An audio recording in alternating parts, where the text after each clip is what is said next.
We probably start out talking quite a bit about problems that are frequently encountered by social service organizations. And so we talked a little bit about this last week in terms of goals and goals of displacement.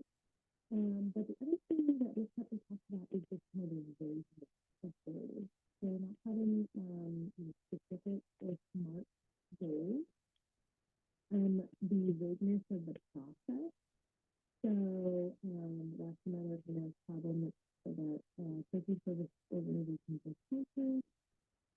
Impersonal behavior, a lack of rewards and recognition, agency policies, and worker discussion, and then traditions and unwritten rules.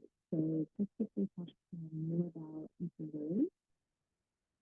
There's some newer approaches to management and worker empowerment that the textbook talks about. It's going to go into detail a little bit about the culture of learning, the learning organization. We'll also talk more about different leadership styles, so aggressive leadership, supportive leadership, participative leadership, and then achievement-oriented leadership. Teamwork and team empowerment, diversity, and so DEI type of stuff as a strength, and really kind of honing in on some of diversity and using those strengths. And then women in social services management, and so approaches to women who are leaders, what organizations can do to empower women as leaders, and then also just encouraging women in support to pursue careers in women. EDC are the key focuses to go and get the MBA in order to pursue kind of a more managerial style of support. And I was thinking about that there's probably more men that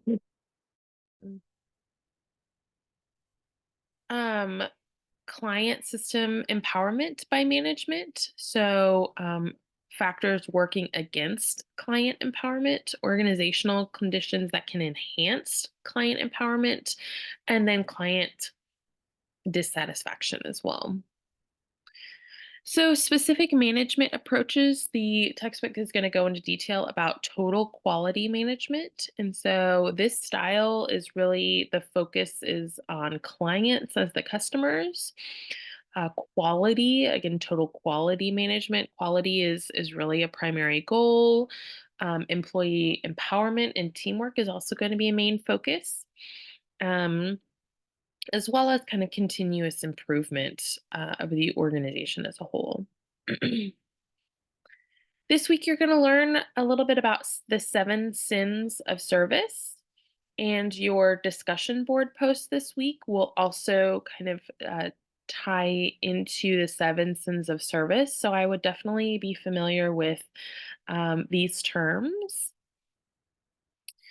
This week, the textbook talks about servant leadership and kind of what qualities does a servant leader have.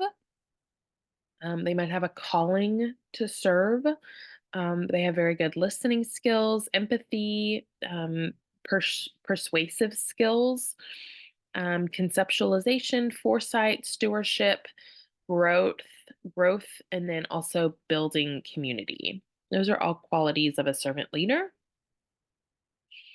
The textbook is also going to start talking about kind of interpersonal skills in an environment, and it goes into kind of differences in employees and the assertiveness continuum.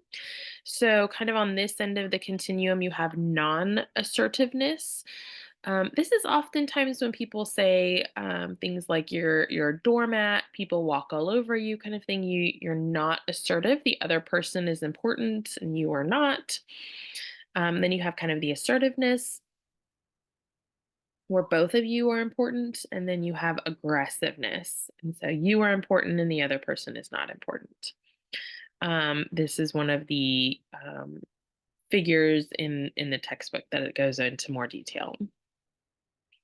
They'll also talk again in more detail about different scenarios of kind of that continuum, the non assertive, assertive, and then aggressive.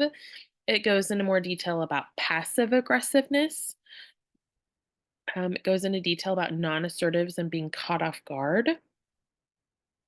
Also talks about how non assertives can sometimes build and hold up a lot of that tension until it builds into an explosion of aggression, into aggressive behavior.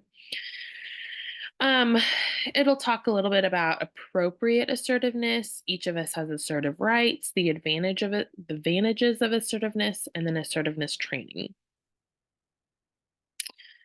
This week, it also talks about conflict resolution. So, conflict, again, kind of within an organization, maybe between employees, and the different steps to conflict resolution.